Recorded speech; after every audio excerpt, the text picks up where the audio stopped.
a place to belong, a place to grow. Together, groups pursue Jesus. We're so glad that you're here. Welcome to your group. Well, hey everyone, and welcome back to another week of groups discussion videos, or for the month of January, midweek reflection video. Typically, this video is used in our small groups each week to facilitate discussion around the sermon from Sunday, but since our groups are not meeting in person until February, now you get to enjoy this as a personal midweek reflection. So let's get started. This past week, Pastor Danny shared with us a message called The Practice of Prayer.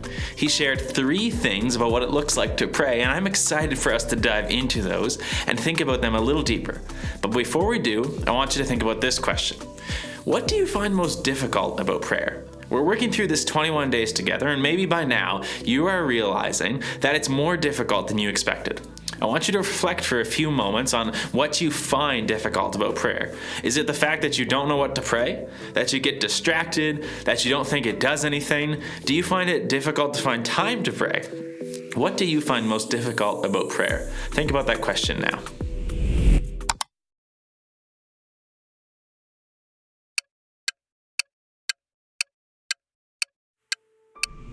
Okay, so that last question really leads me into discussing the first thing that Pastor Danny shared on Sunday.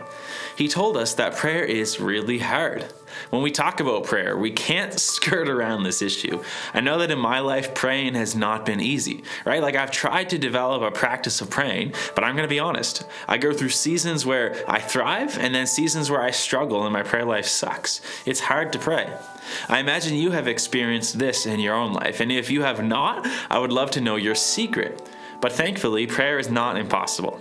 There are things we can do to overcome this difficulty and experience the goodness that God has for us in relating to Him through prayer. And this leads me to the second thing that Pastor Danny shared about prayer. Prayer is a moment.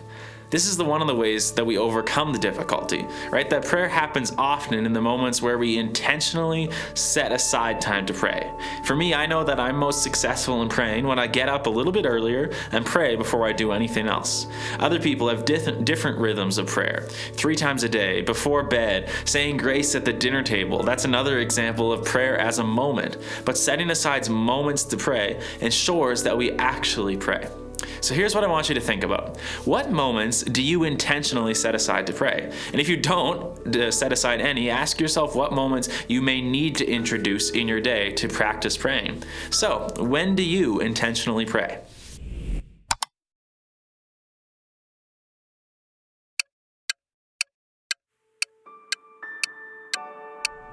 Well, hey, I hope you've had a chance to think about that question. When do you pray? And if you decided that you need to start praying at a new time, I would encourage you to share that with someone and ask them to help keep you accountable to that goal.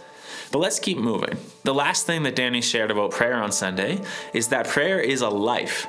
The goal of praying is to get to a point where we pray continually, as the Apostle Paul says in Thessalonians. That might sound crazy, but there is this life that we can achieve where we're in constant communication with God. This is the way it's supposed to be. It isn't that we have to focus our full attention on Him in serious prayer at all times down on our knees, but that we're aware of His presence, knowing He is there, bringing Him along our day with us. What a beautiful picture of intimacy that is. And if you remember, Pastor Danny challenged us this week to recall the presence of God throughout our days. How has this been going for you? Have you thought about that again at all? Here's the last thing I want you to think about. What reminders do you need to incorporate in your life to help you practice the presence of God? Maybe it's setting a notification on your phone for every hour, or wearing a bracelet that reminds you to think about God. But think about how you can begin to live this life of prayer. What practical reminders do you need to practice God's presence?